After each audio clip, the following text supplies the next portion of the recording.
Mach 3, give me Crucio on 2, 3, and 4. Line 1, actually 1. 6, 3. Mach 3, give me start line 2. 5 electric. Mach 3. Line 1. Mach 3, give me start line 1 and Crucio on 7 and 9. Line 1, Crucio 7 and 9, Mach 3. Yeah, do something. I hate weapons. Super Ops, line 3, Reservoir Avionics. Super Ops. Line 7 is code 3 for light in the gear handle. Fuck. Okay, so today we're talking to retired Chief Master Sergeant James Tibbets, who, if you remember, he joined me a few weeks ago to talk about our experience serving together. And so first of all, I had really good feedback from the listeners and through comments. So I wanted Jim to come back because it seems he has a really good way of translating the military experience that's more digestible for everybody. Second of all, because I trust him. And because of his leadership style, where it was very much focused on the person and not the, he saw people as people instead of a production sort of metric or a resource, which is the right way to view it. I'm probably not going to rehash your career. Just know he was a badass. He made chief. He worked for the Thunderbirds. He did a lot of cool stuff.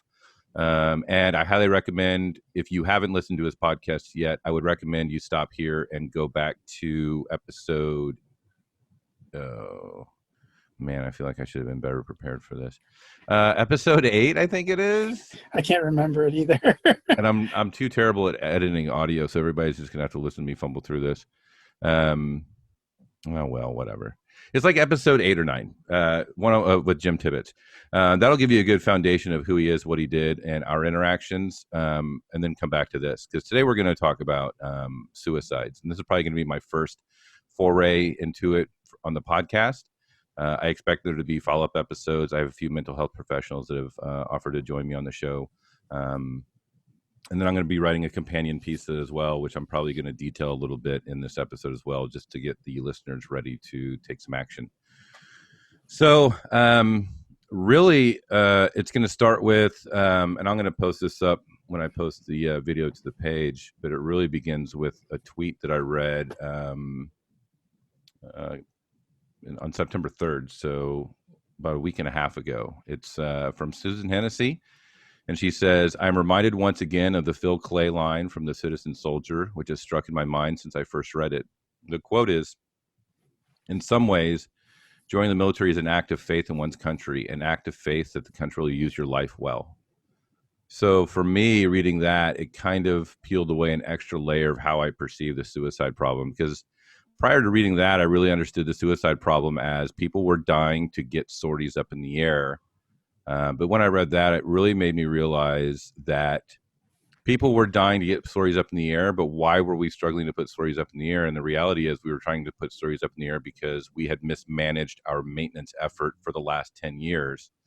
And now people are dying not for something noble. They're not killing themselves for something noble. They're killing themselves because they're being ground up by people that has mismanaged the fleet, the personnel, the experience, the resources, trading acquisitions for personnel and experience, and they're moving beans and they're moving money, and they don't see us as people anymore. So for me, it's really heartbreaking to know that people are killing themselves for something so trivial or something that was given such little consideration by Air Force leadership in Congress. So that's my first shot across the bow. I'm calling out all of the legislators and the leaders of the Air Force, because I think the reality is I think they've utterly fucked this up, and I think Congress isn't performing their oversight duties, and that's going to come later in the conversation. But while we were talking in the beginning, Jim, you kind of talked about you were kind of recollecting to suicides or suicide attempts that happened throughout your career and kind of trying to view it through the lens you saw it then versus how you kind of see it now more objectively or from a little bit further away or higher up. You want to talk on that? Yeah, the first thing that kind of popped into my head is, the first few thoughts I had were,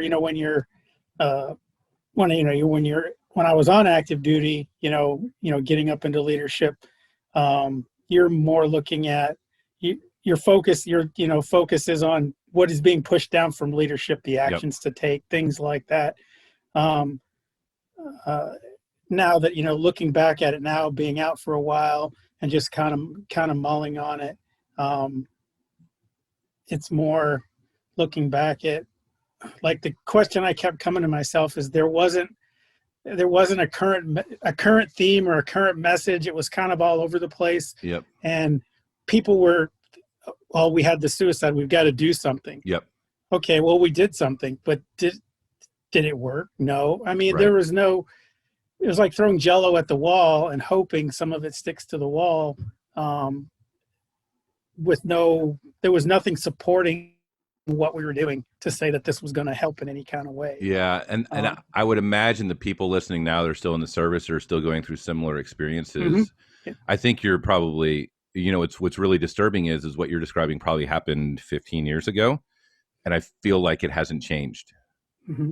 Like, I remember a specific. I don't know if there was a suicide on the base or a suicide. I don't know what drove it, but in the 310th, we had a standard. We're not going to fly. We're not going to do anything. We're going to have this, and they broke everybody up into these groups of. It seemed like there were 15 or 20 people in a room, and there was all these. I can only speak to the room that I was in, but it sounds like, all the other rooms, it was probably a similar thing. Yep. Of we had these discussions and there were confrontations and they wrote a bunch of stuff down and then turned it all in. And then I can't remember, where it went from there, but I mean, I don't remember. I remember one person maybe kind of opening up in there, but I remember looking back going, it's a shit show. This is stupid. Yeah, it's disorganized. Where's this information going? I mean, Where's it culminating? I'm trying to remember whoever was in our room, they made like a senior airman the facilitator, because he had like a 2-hour orientation over at Life Skills, and like, you're going to facilitate it. Well, in a room full of 15 people, who's going to listen to the senior airman when there's officers and I was a master at the time, maybe a senior, I'm not sure, in the room. And it was just, it was like a waste of a day, but somebody put a rubber stamp on something and said, okay, we had a suicide, or there was a suicide somewhere, and this is what we're doing across the Air Force. And that's not to say the senior airman at the time didn't have the skill set or the capacity to do it, but the reality is the power dynamics of that room and the way the rank structure is done. He was a good person. He was trying, but he still. I think I remember having to intervene a couple of times, going, "Hey, let the guy go or whatever," because people in there weren't taking it serious, and anybody that outranked him, where's the incentive to so but I don't know if I kind of went off track a little bit, but yeah, looking back at it, as a flight chief, or even different, you're in execution mode, carry out the message, because you have so much other crap to do. Now looking back, going, man, I'm wiser now. Why didn't I say, who didn't say, is this really going to work? Are we doing anything, or are we just doing something for the sake of doing something? And it seems like I went back and looked. There was one when I was in Korea as an airman. I recall that one. There was one back when I was at Shaw as a tech sergeant.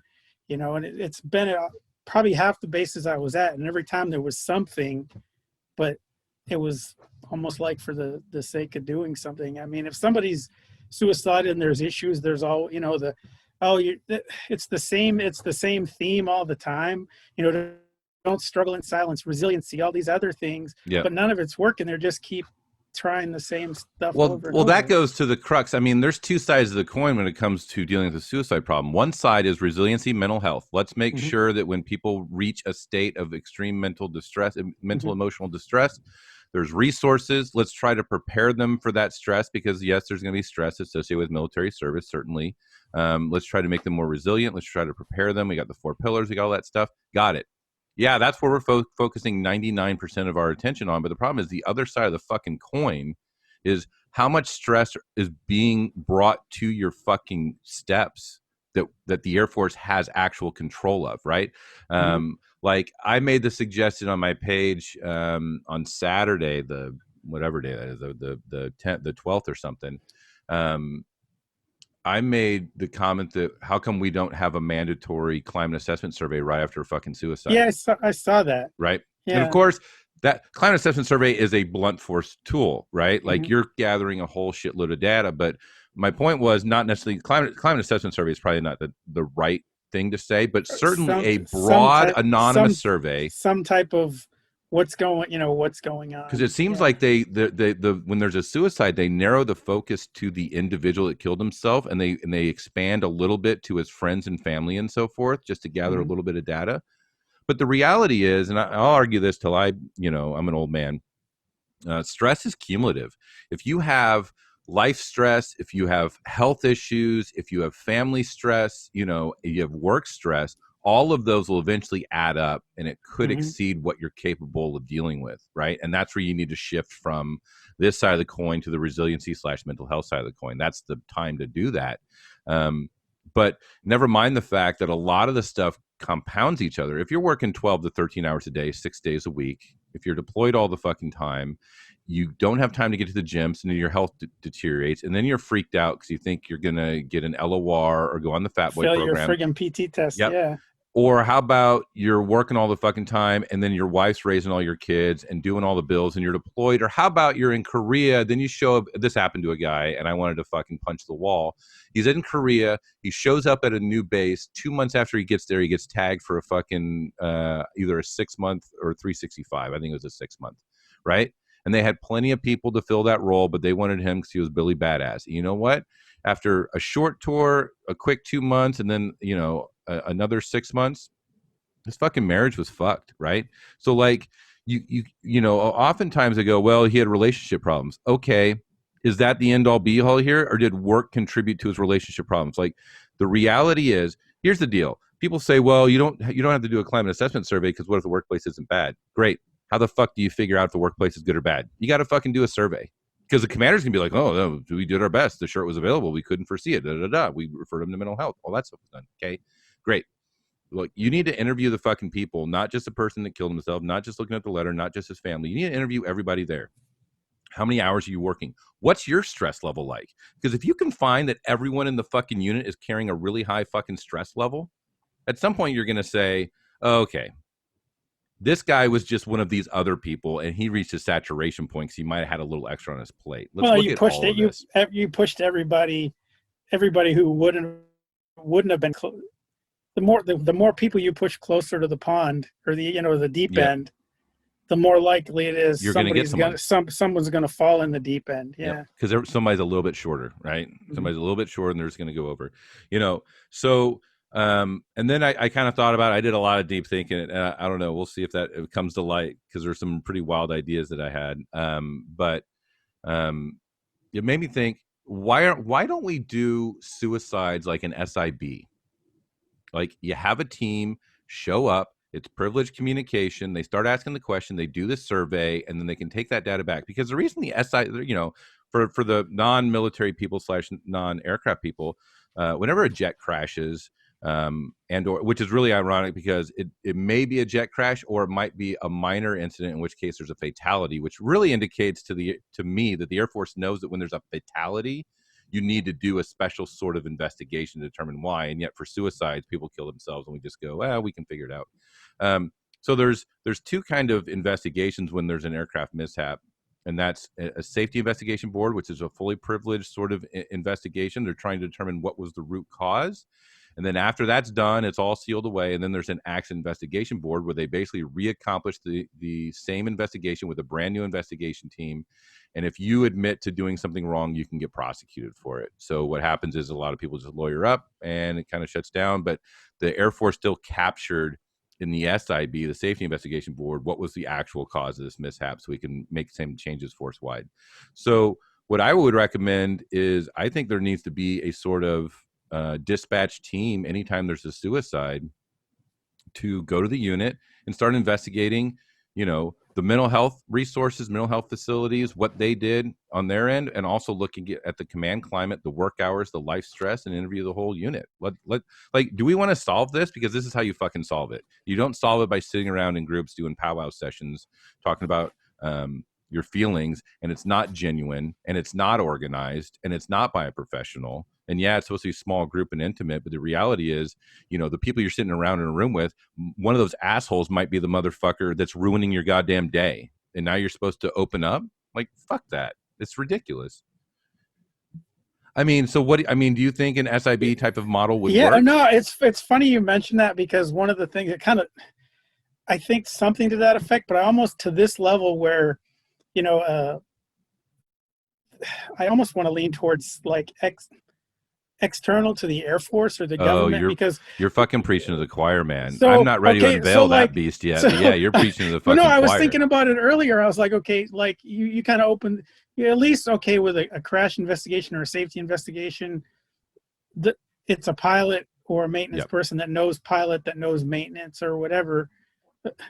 We don't know mental. We don't know mental health. I mean, so I mean, where I remember there was a suicide on Luke in the CMS or CRS, whatever it was back then, and there was no. We had a lieutenant in our AMU that was the investigating officer. It wasn't even an investigator. Oh, but it's like basically the funeral officer. Yeah, he did all this stuff. Yeah, he mailed the stuff to the family and did all these kind of stuff. And part of me was like, okay, this is a lieutenant that. Yeah. He was a second lieutenant. He doesn't even know the Air Force, and he's dealing. Chances are he's never had to tell somebody about a death or any of these kind of. So it was almost like trivialized that he was just cleaning up. It shows their respect for the process that they literally dumped it on the low. And I'm certainly not shitting on lieutenants. I know there's a whole make fun of lieutenants thing. But the reality is, you've been in the Air Force for 2 years. You do not have the fucking tools to do this. And I'm sure it was laid on him like, well, you're going to be a commander someday, and this is shit you need to do, so you might as well get out of the way. Never mind the fact that what you're telegraphing to the family is, we put the lowest ranking fucking person we could possibly find in charge of this. Sorry to interrupt. No, it just, and I'll take your, investigation one step further and go, yeah, why won't they bring I don't want to say have somebody on contract, or I don't want to get into. My idea was congressional, because congressional controls the budget strings. Man, I don't want to go too far down this rabbit hole, because the shit that after we get off with this, okay, let's FaceTime and I'll walk you through my plan. But I don't want to get too far into it. But I agree. I think Congress has oversight responsibilities, which they essentially abdicated. And every once in a while you get some 4-star general, and they ask how morale is, and you say pretty darn good, and they fucking buy it because they want to buy it. They prefer not to know shit's fucked up, because it's easier for them to, plausible deniability, and they can continue shortchanging the checks and allowing us to go to fight all these fucking countries under-resourced. So yeah, I think they've abdicated their oversight authority. And also, I think it's important for whatever this team to be, to also give a direct message to Congress of, hey, these people are overworked because you're not budgeting them appropriately. That's information that's actionable, and you need to fucking do something with it. It should, I agree, it should not be in the executive. It goes back to the article I wrote titled "You Need a Voice." Like, when you encapsulate the entire IG system within the executive, you've insulated accountability. Never mind the fact that you have no judicial recourse, because the Ferris Doctrine protects the military from any negligence lawsuits, besides a recent change for medical malpractice. But you can have toxic, abusive supervisors, and they will never be held accountable, either through the DOJ, and it'll be fully insulated within the executive. It's absolutely fucking ridiculous.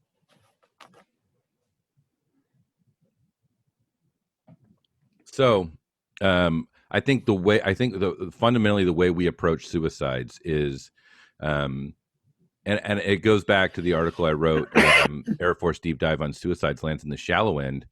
I think most of the resources are put towards resiliency, which is a really fucked up. I mean, that's literally victim blaming. Like, you're an abused kid and you need to grow some calluses, and maybe when your bones heal, they'll be fucking calcified, so they won't break so easy next time. Like, we're viewing the suicide problem completely fucking wrong. We're trying to make people survive more abuse, which really is foreshadowing of, we need to toughen you up more because there's more on the fucking horizon. Like, we need to keep doing this. You guys got to get tougher.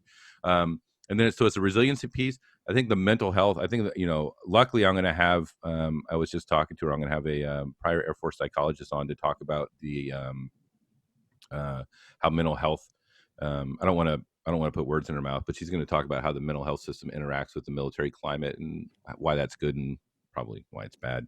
But that's all we're focused on, because the reality is we can't admit that we have completely fucked up. And so I'm going to lay out my theory real quick. And I can only speak for aircraft maintenance. Here's why I think we're seeing an uptick in maintainer suicides. And also, I don't mean to brag, because this is the worst fucking thing in the world to brag about. But in October of 2018, when General Mattis said he wanted those 4 or 5 fighter airframes to reach an 80% MC rate, I predicted you're going to have maintainers blowing their fucking brains out. Like, I wrote it in an article and foreshadowed it. And then I think January of 19, one of the guys that used to work for me, I think he was 20 years old, he killed himself. And then Holloman started rolling, and then the rest of the Air Force started rolling. So here's what I think happened. And I got to go back a little bit. And obviously, like I said, this is going to be tailored to F-16s and fighters. So around 2007, you probably remember this, Jim. And I'm sure it wasn't you. You're way smarter than this. Some dumb fucking chief decided that fighter crew chiefs didn't need to stay on their specific airframes, because if you can turn a wrench, you can troubleshoot, you can fucking go from F-15s to F-16s to A-10s. I think U-2s was on the list. You remember that, Jim? Oh yeah, I remember when it happened. Yeah, right. I had nothing to do with it. Okay, I'm just making sure. I didn't think you would. Oh no. That was long about. That was I know who was behind it. It was the guy from the 310th, wasn't it? He was a hydraulic troop, I think. I think it was him that went up to the Pentagon. So I remember seeing the memo. We'll talk on break. We're going to take a break. Yeah, because I think I know who you're talking about, but it was one career field manager before him. So what happened was we basically watered down the experience at every fighter base is what happened, because you got what you got was fighter homogenization through everything, where you get we had SEIs, but as far as AFPC was concerned, well, and the SEI thing came after they realized that they couldn't identify who was they what. screwed the pooch, because what happened is, so I got to the personnel center in mid 2006, as this wheel was, the course was starting to leave the barn. And what was happening was, imagine showing up at Korea. Okay, so, well, back up a little. How the assignment system works is, for non-volunteering people to Korea, it's who's ever it's been the longest since they've had a short tour. Yep. Well, imagine going, an F-15 guy is an F-16 guy. Now, all these F-16 guys have had 1 or 2 short tours. And the F-15 guys have you dropped all little. That off. So literally in Korea, you had like 80-90% F-15 guys. F-15 people showing up in Korea, and when they cared, is that all of a sudden now it has started affecting combat capability. Right. So, oh shit, we didn't think this through. Well, right, and that's when the SEI thing came into play, but the damage was already done. So, and then the damage was magnified. So first of all, through this genius career field manager who thought if you can turn a wrench on a 15, you can turn a wrench on a 16. Never mind the fact, the fucking nuances of working on those 2 airframes. Like, that's what the experience piece. That's where your money making levels come from, when they know they can listen or observe and immediately diagnose what's going on with your jet. And that doesn't translate from one airframe to another. It takes years, right?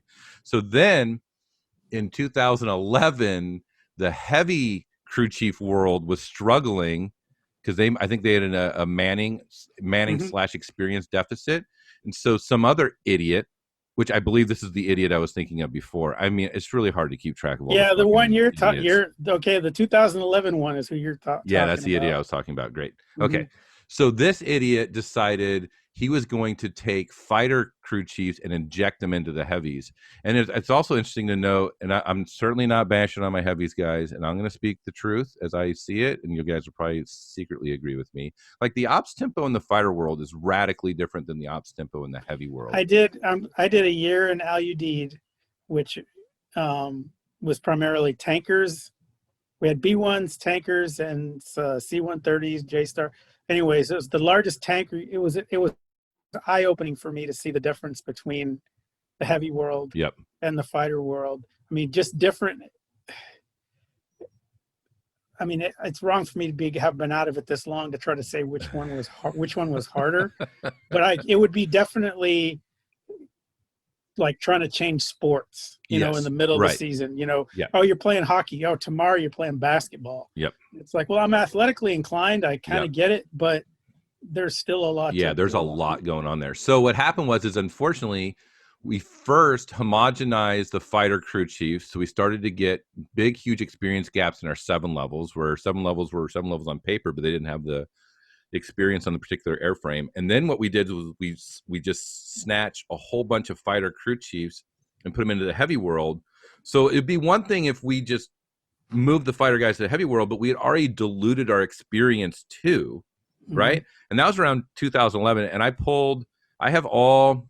done a lot of FOIA requests. A lot of that stuff goes on behind the scenes, but I pulled fighter metrics from 2010 to 2015, and we were struggling to meet the standard at 2010. Like all those fighter metrics and stuff, we were really struggling. And then we hacked out a bunch of people, or we slid a bunch of experienced people over to the heavies, which made it even harder. And then in 2014, force shaping hit, which, by the way, SecAF had the option to do force shaping over 5 years, is what Congress had allowed. And in all of her infinite wisdom from the corporate sector, she decided to get rid of uncertainty if people are going to get involuntary separated. Let's cut all the people we intend to cut at fucking once, which sounds great when you're not in the military and it takes years and decades to build up experience. Like, if you're a manager in an office at, Humana that does healthcare and you get fired, you can go over to a goddamn Blue Shield office and fucking walk right in and they're ready to go. And then if Humana's like, oh shit, we totally fucked up, let's hire that guy back. The military doesn't fucking work that way. You have to regrow and refill. So we diluted our fighter experience between airframes. 4 years later, we shifted fighter crew chiefs over to heavies. Our fleet was struggling. Then we cut 17,000 personnel out of the Air Force. And yeah, the list showed that a lot of maintenance AFSCs were protected for voluntary stuff. But for the involuntary stuff, if you had a DUI, if you had a failed PT test, if you had a referral EPR, you go in front of a disciplinary, it was a DB, I can't remember. It was a board up at the highest levels of the Air Force that would look at your package, and they're supposed to consider the commander's input. But the podcast I released last week, because I have to think in the future, there's releasing next week. So the one that I released on the 15th, the commanders were talking about their considerations weren't considered. AFPC just had their quantifiable metrics and they kicked the people out. So then I have all the flying hour data from 2014 to 2019. And Jim, do you think we reduced our flying hours from 2014 to 2? Okay, no. So I'm going to recap this again because I think it's important that everybody's on the same page. We diluted our fighter crew chiefs between airframes. We moved fighter crew chiefs over to heavies. Our fleet was struggling. We kept 17,000 personnel, including maintainers. We maintained the same sorties. And then in 2018, General Mattis says he wants these 5 airframes to get to 80%, at which time I declared people are going to blow their fucking brains out. And guess what? They did. So it goes back to the tweet at the beginning. People are killing themselves now because we mismanaged how we deal with aircraft maintenance starting in 2008. So the stress people are under now is because a bunch of fucking morons made decisions, and we refuse to throttle back from our ops tempo, and we're basically, we keep making a series of shitty fucking decisions, and we're firmly painted in a corner, and the only resource left that you can pull from is the human beings that are shouldering the weight of this mismanagement. So what the overarching message here is, if you're I just need people to know that if you're desperate or if you're hopeless, don't kill yourself, because you're not killing yourself for anything fucking worthwhile. The stress you're under, there's got to be a way to walk away from it. There's got to be a way to get help. You can get out from underneath it, because I would hate to die because some asshole chief didn't know what the fuck he was doing in 2008, and another asshole chief didn't know what he was doing in 2011 and fucked all of us over. Does that sound historically accurate to you, Jim? Yeah, I mean, yeah, you've done a good job. I remember, like I said, I remember all those events happening, but the dates and, putting them back on a timeline is hard to remember. But I mean, I remember, shreds, they're here, they're not, they're here, they're, and it just being frustrating. But I remember feeling the pain, like I said, at the personnel center, when you'd have somebody calling from Korea saying, why you send me all F-15 guys? And I'm like, the system sending you all F-15 guys. And that's where, I mean, like, so when I got that job at that Randolph, thank God I'd gotten some good advice coming in, because some people go in there, and they see it as the power trip and the, I'm the funk, whereas, I talked to, one guy, Chief Owens, who we'd had at Luke, talking to him before I, went there.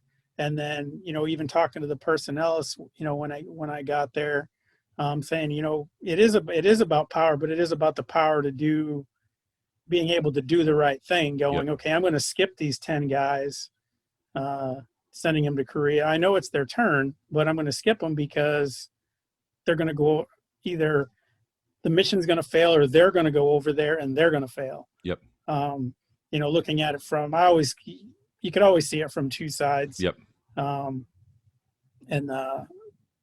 yeah, you nailed the history of it just right. It's weird reflecting on it that way. I never connected all those dots, but the one thought I did just have is now you've got, the chief today, somebody that's the chief today or the senior today or whatever, might have not familiar with all that. Yep. So he just knows what train wreck that he's got in front of him. So he doesn't know, he sees it. That's normal to that guy. Right. He doesn't know what normal He's was grown like. up in an abusive household. Yeah. Yeah. And he exactly. turns into the abuser. We've all done it, by the way. Mm-hmm. Like part of this project is part atonement for me. Like when I look at the abuse of aircraft maintenance, I received the abuse. I was also a party to that abuse, right? When I was a staff sergeant, expediter, pro super, there were many, many times like the people that listen to this podcast that knew me in the dark times, like they can see me for both things. There's a lot of people that didn't know me and they think that I'm just like this really wonderful and introspective and like, fight for your guys person. But I was fully on board with an abusive environment because you don't understand it's abusive and you're just reacting to being under-resourced and you got to get the mission done. No, exactly. Yeah. That's like, so I don't have guilt for it, but it's like, and well, the guilt, I think you'd only have guilt if you knew if you sincerely believed then you were making it wasn't the right thing to do. I think most people, I don't want to say, I'll say that most people believe they're doing the right thing. Absolutely. And they've got so much heat on them. They don't have that little check valve to stop and go, hey, this is some shit. Me and Ashley have gone back and forth in text messages, and I'm always reluctant to say it out loud here because it's such an outrageous thing. But the Air Force is a fucking cult. And I know Ashley's smiling right now as she's listening to this too, because she's like, fucking hell yeah.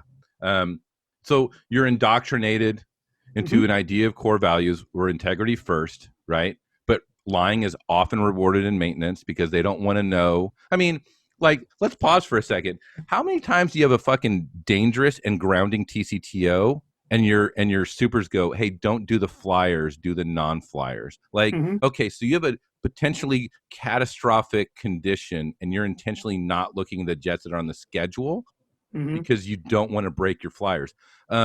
Those are the ones that would crash. You should probably look at those first. Like, we're already flipped. And every like pro supers listening to me like, yeah, you ground the fleet. Okay. The point is you don't want to crash a fucking jet. Right. So like, and that's not lying per se, but it's not the right thing. And everyone knows it. It's funny you mentioned that. Another squadron I was at, dude just happened to look through a flipper door or whatever and saw a stress crack on the 341 bulkhead. And was like, oh damn, that grounds the jet. So he walks next door. Maybe what I'm looking at's not right. And he just wanted to compare. Yep. And he walks next door and he sees another one. And he's like, well, shit, those two look the same. Let me go look at another one just for the hell of it. Yeah. And so then that one looked different, which was right. So he goes in and tells the super. And he gets mad at him for breaking two jets, right? He said, don't go look at any more. Right. And I'm like, well, wait a second. Yeah, that was these are 2/3 of what he just looked at was bad. It's already it's already a failed 10% just off the two. If you look at the rest of the fleet, it would still be 10%. Of what he looked at is already bad. So don't go look at it. And he says, well, it doesn't matter. I can't remember the exact words, but the gist of it was, well, they've been fine this long. And I'm like, whatever. I'm like, dude, we're not engineers. Yep. You know what I'm saying? I said, but they will put us on they will put you on trial. They won't put you on trial for not look or for looking, but they will put you on trial for not looking, and that was one of those. I look back, I was staff going on tech, and I look back and go, why, what's that? But it was a thought process. That guy didn't mean bad. He just he regurgitated what the way he'd been brought up. Yeah. Don't go look at any more. So back to the cult thing, right? So and I can go through where pre-flights are done in 30 minutes and nobody says a fucking word, where they let you blend stuff instead of getting a 107 because it's fucking easier. Like the idea that integrity is beat into your skulls in basic, and then you get onto the actual Air Force, and integrity is an inconvenience to getting the mission done. And everybody's okay with you not having integrity until you get caught, and then it's an individual responsibility and you're a piece of shit, right? That's where the Article 15 comes from. And then how about excellence in all you do? You're taught you have to be excellent. You have to be excellent. You have to give 100%. And then they don't resource you. We just ran through how the Air Force royally fucked every single 2A, 2W, and 2F in the Air Force because we could not manage our maintenance personnel at all.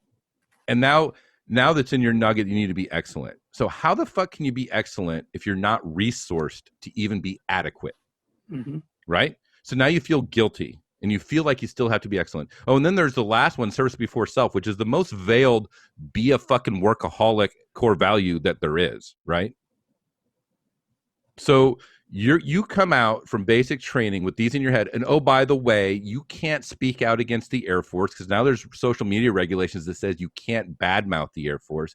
And there's also a PA apparatus that spends all of their time doing the feel-good stories. It's a cult. This is how cults behave. They restrict you speaking negative. They put out a positive image. They have values that only apply to the junior people, and they're applied conveniently. It's a fucking cult. We're in a cult, for one, right? And what that does is, and that's how we all become part of, that's how we all become part of the mechanism of the abuse, because you don't see the integrity first and service before self and excellence in all you do. You don't see that for what it is, which is manipulative. And then you face a false dichotomy of, I either get to do the mission or I get to be a compassionate leader. I can't fucking do both. And that's how in your mind you do those little series of paper cuts where you're constantly driven towards abuse. And then, oh, by the way, you get rewarded for the abuse. So you get that reward center hit because, oh, you met that metric, you met the productivity, you're the hard worker, you got it done. And now you're going to get promoted. And it rewards it. Very much akin to what we were talking to before we started up. We were talking about that piece of shit that shall not be named. But it's like every time there was a chance that he could learn from his mistakes, the Air Force came along and sprinkled a new fucking, promotion on him, which just tells him you're doing right. Keep doing what you're doing. So I was a part of the abuse, but it's like, how could I not be? And part of the reason I'm walking through all this stuff is if I had known then what I know now, I would have definitely changed what the fuck I was doing. It's funny because after our last conversation and this one, and even thinking through some of the things, even as I'm listening to you and we're talking, like I'm reflecting, going, man, I'm trying to think of instances where maybe was I, party to something along those lines, and go, man, you're so caught up in thinking you're doing the right thing and the heat's on, and you're like, and did I dismiss what did I overlook, or what was Mm-hmm. I willing to like look the other, Mm-hmm. the other way on.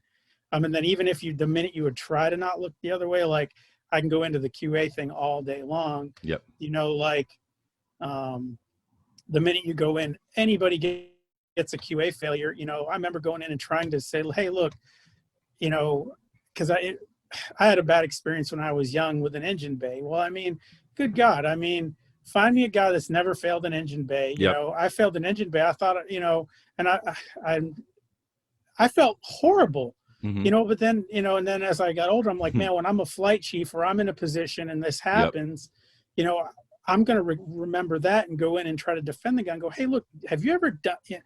And I remember going in, we had a guy in the 310. It was a BPO pre-flight. I can't remember what it was, Mm-hmm. that he probably minored him to death or something silly. And, going in and there was no, I don't say compassion or no anything. It's like, nothing was considered. How do I go walk back to this guy and say, and he's just going to go, well, dude, nothing's good enough. He's just going to say whatever. Yep. Well, then why try,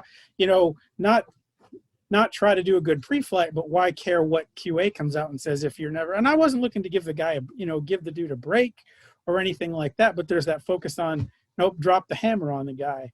Yeah. And I'm like, yeah. So I got two stories. One is that chief we talked about last time, or the one that told you to shoot him in the fucking head. I'll tell one of the stories that made him hate me.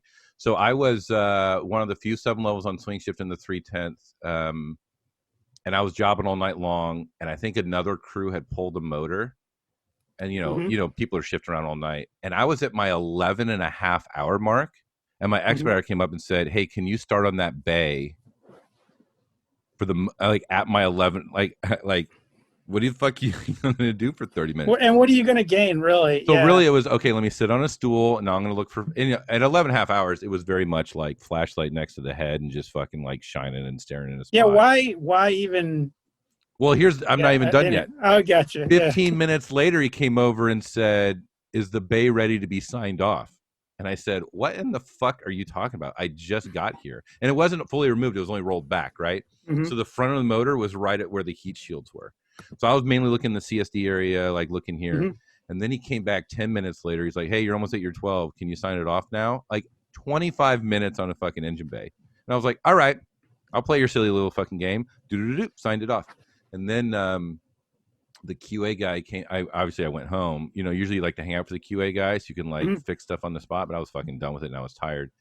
And there was a heat shield screw that was sticking out, right? But I didn't even look, because part of the engine bay checklist is it's the for the removed portion only. You don't look at the part that's obscured by the motor.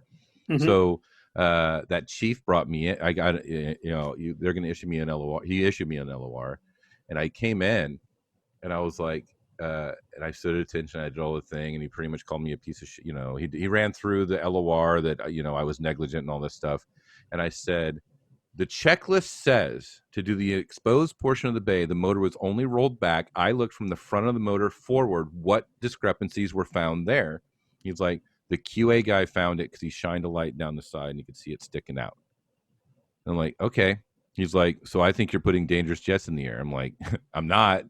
Mm-hmm. He said, although it could be argued that I did a 30-minute bay, so he very well might be fucking right? But and then he said, well, how come you missed it? And I was like, I guess the QA guy was better than me. And that's just the fucking reality of it. He's like, well, what can you do in the future? I'm like, I'm a human being. This is the product you're going to fucking get out of this. Right. And then I didn't write it down. Shoot. I hate it when I don't write down really good ideas. But yeah, that was the guy. He ended up hating me. He ended up hating me for something else. But it was very much just get it done without consideration for the quality, without consideration for the risk. And that was also like, was my expediter in there? Like, was he in there answering for why he put me on a bay at my 11.5 fucking hour mark? And then you had every opportunity to, throw him under the bus. Right. But then he'll just make your life fucking miserable. Yeah, right? Oh, I get it. Oh yeah, absolutely. I've always thought that problem was that I think there's I think QA is necessary, but I think there are certain things that you want to have QA go out and rate FOD walks and a lot of these other process discipline things. I think, but I mean, if they're saying an engine bay is important, why not just have, I mean, I think people like yourself and most of us, even if we knew we weren't going to be rated, we're going to go out and we're going to do a decent bay inspection. Right. And then you have somebody else, almost like, I would put it like in the IPI kind of category. Yeah. Although caveat, I only spent 30 minutes on a fucking bay, so. Oh, absolutely. I get. I mean, true. But I bet you didn't do. That was probably. You know what? I've argued.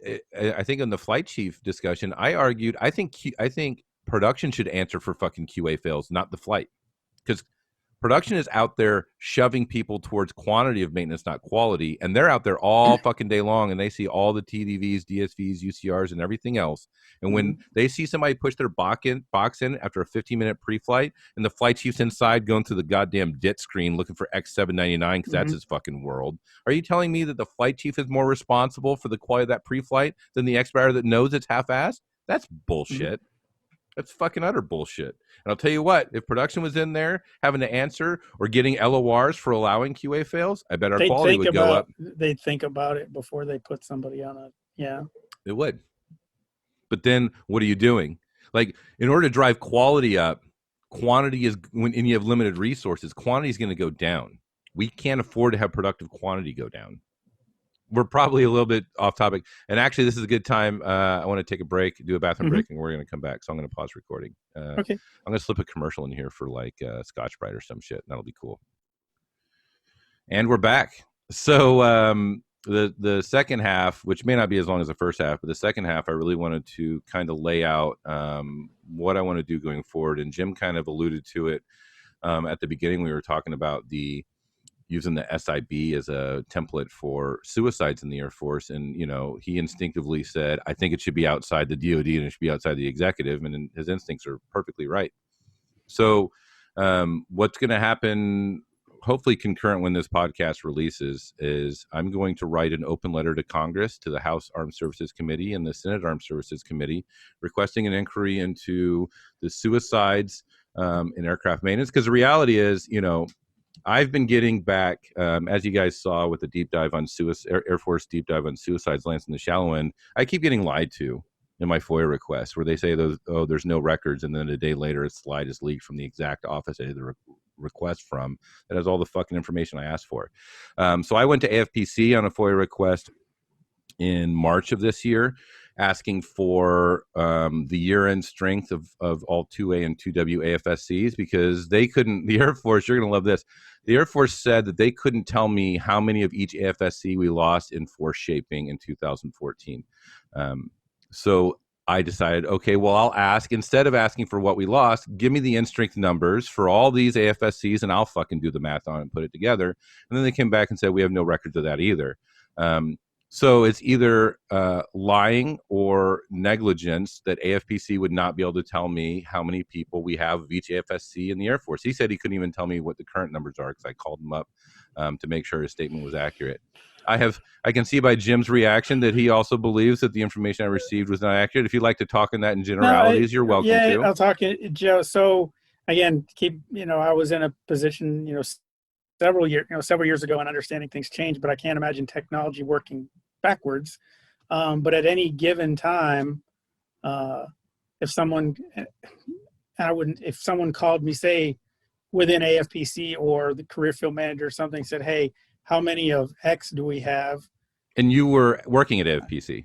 Yes. Right. But this was like 2006. 2006 to 2000. And you're assuming that we didn't reduce our the data capability or whatever system would be. It I seemed think like that's it would a be logical more, conclusion. Sure. Say put in, I could, put in AFSC, base, MAGCOM, pretty much everything. And then if you wanted to pull that filter, it would even break it down by name. But I mean, if you're just looking, you never really need to go to that level. But I mean, it was 2A3X, 2A3X3. If you put a 7 in there, they would, you didn't have to be a genius to figure out a senior airman as a 5 level and a staff sergeant in most instances. Well, as a so they 7 also level. came back and said we are not required under FOIA to create a document. So we would only have to produce a document that's already made. So it could be they don't, and that's really where my ask is coming from. Yeah, but why wouldn't you? I mean, that's what I. Well, if they've never done it before, they wouldn't do it for me. I agree, but. Mm-hmm. I can't understand why no one at AFPC can't shit out the number of human beings in each AFSC. Because I said, okay, you don't want to go all the way back to 2010? How many people do you have currently? I probably have an EPR that shows the number that I'm asking for. Manages X thousand, whatever, right. Whatever crew chiefs or whatever. Yeah. Because at one time I wanted to know because I wanted to know like how many crew chiefs, and we didn't have an avionics guy for a while. I'm like, okay, so how many avionics guys do we got? Then it's like, if you care about your job enough, you're like, okay, what does it really look like? And you're just trying to slice, different things. So they came back and said, we have no record of that, and we're not required to create anything for you. So the question is, do I think they're lying? Well, as I've shown in the Air Force Deep Dive on Suicides, they lied about no records before. So I'm already suspicious, and it's called the Air Force Personnel Center, and it's really hard for me to accept that they don't know how many personnel there are in the Air Force. And then they came back and said, even if we had it, we wouldn't be able to release it because it's a national security issue. So here's the deal. I've been doing this one-man crusade to figure out how the fuck the Air Force has gotten to this suicide problem for the last 2 years, and I've been throwing myself at FOIA requests since July of 19. So I'm going on 14 months of asking for FOIA, and I have to wait 6 to 12 months to get the information. And then I kind of realized I'm doing Congress's job, right? I'm doing the fucking oversight. I'm trying to get the data because I want to take the data to Congress and say, this is a fucking problem. You need to do it. But the problem is, in order for me to get the data, I can't get it. So here's what's going to happen. I'm going to write an open letter to the House Armed Services Committee and the Senate Armed Services Committee, and I'm going to demand that they do the shit that I'm trying to fucking do. Because I'll bet if Senator Angus King says, I want to know how many people of each AFSC were kicked out in 2014, I want to know how many people each AFSC have killed themselves between 2014 and now, I want to know all of this. They would have to fucking produce it. That's congressional oversight. So I'm done working for Congress for free. That's over. So I'm going to write an open letter, and then I'm going to write a letter to every single House Armed Services Committee and Senate Armed Services Committee member. I'm going to, since Senator Angus King is my senator in Maine, I'm going to make a formal request for an inquiry that he'll respond to. And then I'm going to also ask my congresswoman. What I would ask is, anybody listening to this that wants to join me, I will do the open letter, and you can cut and paste that letter, and you can do your own. Unfortunately, in order to do a formal inquiry, and it's important we do a formal inquiry here because the congressperson will absolutely take action. It's their fucking job as your representative that when you ask for them to intervene in a federal agency, they do. If you write a letter complaining, that's you as a constituent. It's not them. That's a political thing. If you just write a letter complaining, it's not them representing you to the federal government. So you have to go, and I'll provide a link to the House and Senate links so you can find your person. Typically, you go to the webpage and you go request help with the federal agencies or request an inquiry. And then, unfortunately, you have to fill out a form because even though it's 2020, we still got to print out shit, sign it, and you got to scan it back in. And that's the fucking hard part here is you got to be able to do it. And I know it's an extra step, but I can't do it alone. I'm not loud enough. I don't have enough influence. I can't just do it alone. We need to combine our forces and get Congress to take a look at it. I think it is absolutely ridiculous that I can plainly lay out the exact course it took for maintainers to kill themselves, which I predicted months before it started, and Congress doesn't know anything about it. And the Air Force is not willing to divulge that information. I'm absolutely fucking done with that. And I prefer to borescope the butthole of the Air Force through the congressional fucking borescope. And that's what we're going to do together. So that's the plan going forward. I'm hoping this podcast released within a day or two of that blog post, but I got a bunch of other stuff going on, so I got to get it done. But I need help is really what it boils down to. And we got to do it together. We need to build up a chorus here. It can't be lone voices anymore. Or else people are just going to it's not going to get better, and people are going to keep killing themselves. And it goes back to, you're going to be killing yourself because the Air Force mismanaged shit a decade ago, and they're not willing to admit they fucked it all up. But let's kind of go back to, I mean, I'm like I said, I'm gonna have a mental health professional on the podcast to talk about the mental health side and the barriers. But Jim, I'm gonna kind of open up to you. Is there anything else you want to say, or anything else you want to reflect on? I see the wheels have been turning for a little bit. Yeah, I've been trying to think, because I was keep going back to that quote, and I was trying to think of something, obviously a lot of reflecting, as we've been chatting, going, man, what part did I, what, and we already hashed it out, was I guilty? And we agree, everybody had,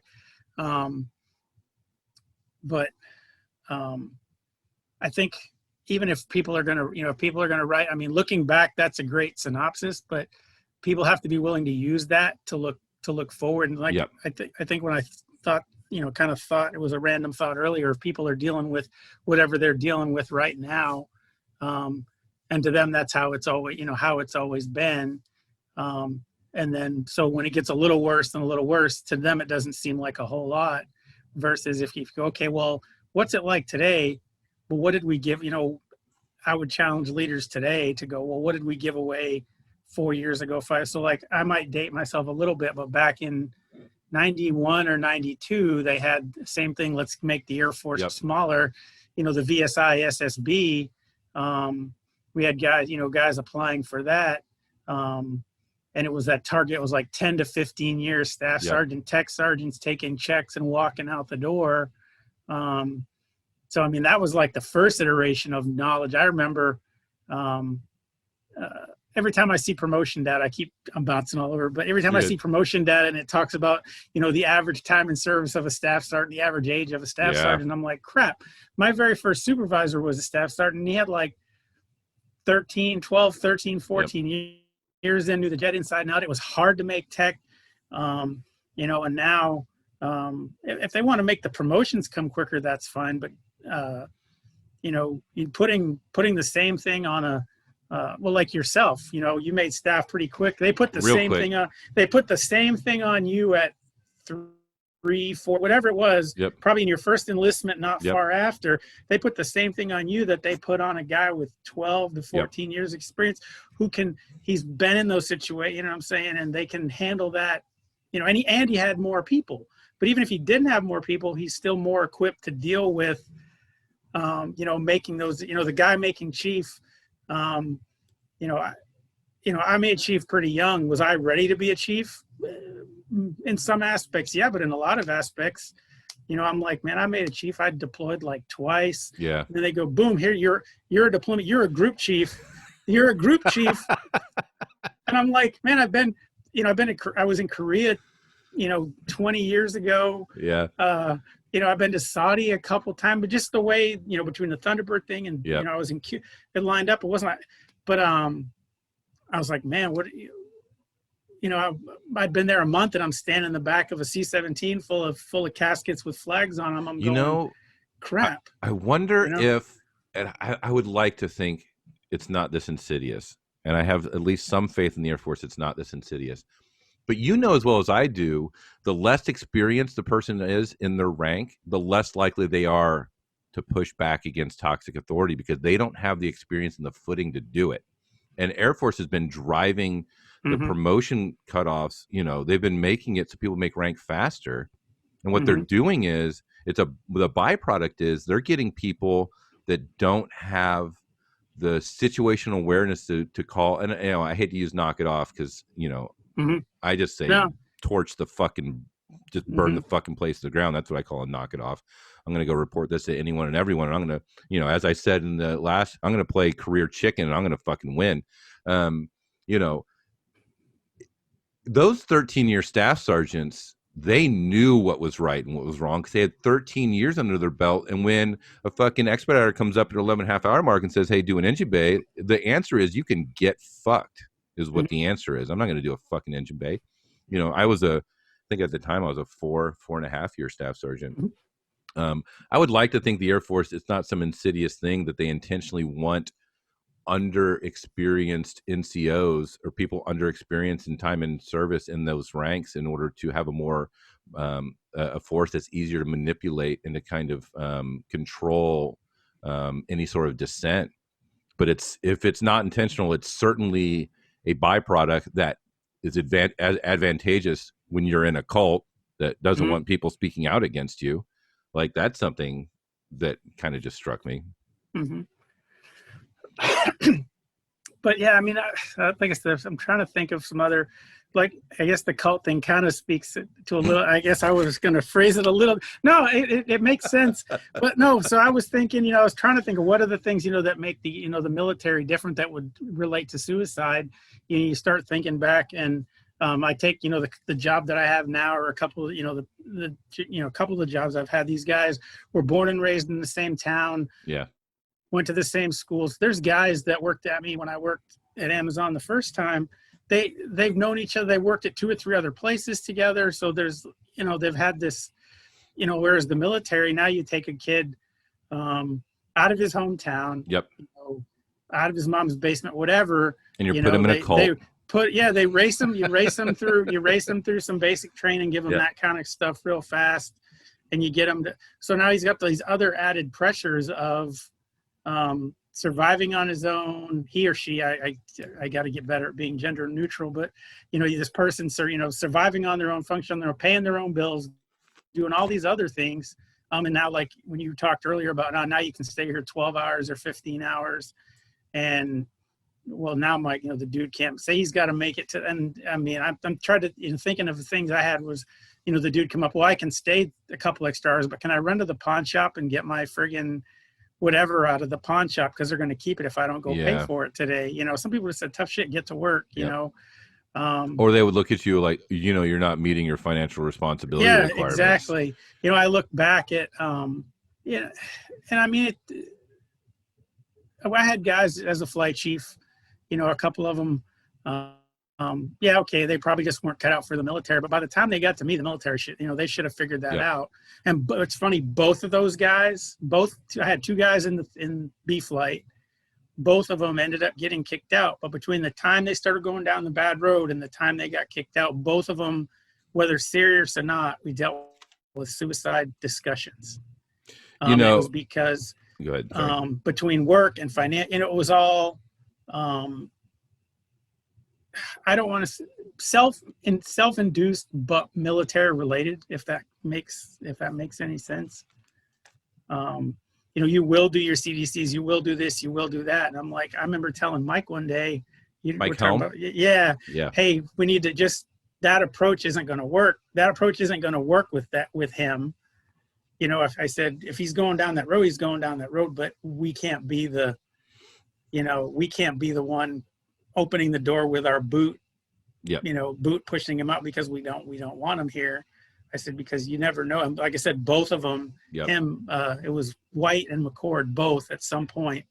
We had to sit them down and close the door and said, are you serious? And we had to call life skills both times and drive their ass up there, because they mentioned it. Right. And so I think what makes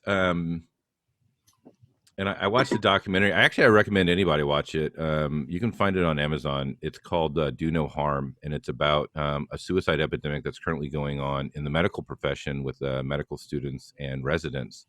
And I think there's a whole lot of similarities there. First of all, they're not changing their culture to fix it, and there's no sort of mental health treatment for them. But I think the real underlying cause between both, the parallels that I see, is hopelessness. Like, people in the military feel like there is not a fucking escape, because they don't when you're getting abused and you're threatened with Article 15s and all these things, like, you think that you can't leave the military. And never mind the fact that if you do leave the military, you might lose your fucking GI Bill. You might lose, your, depending on how bad it is. Right. But what I'm saying is, it feels like you're trapped. And I can tell you it feels like you're trapped, because I felt like I was fucking trapped every single enlistment and any time I was working in a horrible place. And that's why I retired at the first possible moment. It's a fucking miracle I made it, but it feels hopeless. It feels hopeless, but it's not. You think that you can't go to the commander. Like if you are at your wit's end, you need to go to mental health. You need to be honest with them, and you need to start, if your choice is between killing yourself or separating from the military, the obvious answer is just to separate from the fucking military. That's what you have to do, and where does that hopelessness come from? Being under-resourced, the cult indoctrination that we already talked about. And then now you got the career field manager shit out that letter a month ago saying that no 2As can cross-train anymore. And it wasn't even just you can't cross-train anymore. The letter was, if you submit an exception to policy, this letter serves as an automatic rejection of your exception to policy. It's like you can't retrain, and you can't even ask for an exception to the no retraining.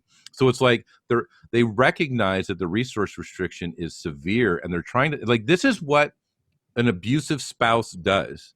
They're trying to control and clamp down, and the more they clamp down, the more destructive it becomes. And of course, the next logical step is going to be a stop loss. And you can't at some point. Well, see, then you actually limit, at least with the. So you're saying you say here you can't apply to retrain, and you're automatically disapproved. Well, then a person has two options. Okay, well, fine, then I'll just get out. I'll get out, or do something more severe if I don't. Whereas if you say, okay, now stop loss, well, now the person doesn't even have the option to separate. Yeah. There's only one way out Yep. depending on whatever layers of pressure. And typically the stop loss. Under. So stop loss, after September 11th or after the surge, I think there's a little bit of stop loss in 2008. I think the Army gets stop loss all the time, but after September 11th, there was a stop loss, but that wasn't the Air Force's fault. I think most people would like to say they can, relate to that and go, well, Yeah. But if you just feel like the rug's being pulled out from underneath you because of someone's loss, because of mismanagement, because of mismanagement, or it's a leadership issue, they're not like, well, they didn't care about me then, but now they only care about me because I'm a number, I'm a warm body. Yep. That can. So if anybody is important watching this, which I don't know because none of you fuckers like me, but if anybody important is watching this, don't fucking stop loss. You're going to send suicides to the roof. And what I'll say to people is, if you can't handle it, if you're hopeless, you got to do the separation. You got to go to mental health. You got to start getting out. Period. There is absolutely a life after the military, and there's a distinct possibility that the trauma that you experience in the military will end up resulting in a VA disability claim for mental health anyway. I'm not trying to solicit or anything like that, but the reality is, if you are in that type of depressed state while you're in the military, likely caused by a toxic environment, I think you'll be okay when you get out. But more importantly, you're going to get out from a really dark place if you separate. And that's what I would ask you to do first, please. Okay, Jim. I appreciate you joining me for this impromptu conversation. I appreciate you asking. It's a great discussion. It really is. I hope people are listening. I hope to me, just talking to you spurs thoughts. Yeah, whenever you ask, both times you've asked me, I'm like, man, it makes you think and kind of reflect, the last one was, I kind of reflected on myself, and it brought to the forefront a lot of why I am the way I am. And it helps me, moving into this job. I'm a flight chief again, kind of with this company. So, it's, and then, talking about this stuff, like I said, I was impacted at different levels. It made me kind of recall those situations, and think about the differences. And then even again, you can apply it to any, I know the military, we're talking, military specific, but those, in your job, in this, in the military, people can't forget that, okay, it's stressful there, but they don't know those other layers of stress that it might already have somebody, at that breaking point. Yeah, you don't know. And you don't know how much they can tolerate anyway. You don't know all this shit going on. So that's where you really need to weigh, is this worth someone dying over? That's what the condition we're in now, with the amount of suicides we have, you need to ask as a flight chief if tanks that weren't strapped properly is worth someone fucking dying over. If you go drag somebody in for an RCA and an LOR and chew his ass because he didn't strap down some fucking stupid ass wing tanks, you need to ask yourself, is it worth this guy going home and killing himself? Because you don't know, and the pressure is fucking on. And it's not a character flaw for those people. They're just beyond maxed out, and it's time for people that have the power to start throttling back on all the dumb shit and have some goddamn compassion. Okay, well, that's it. All right, man. Thanks, Jim. Adios, sir. everybody. Take care. That's the show. I can't thank you enough for reading, listening, and watching and supporting everything that I've done with 20 Years Done. If you're new to this podcast, I recommend you go to 20yearsdone.com or find us on Facebook at facebook.com/20yearsdone.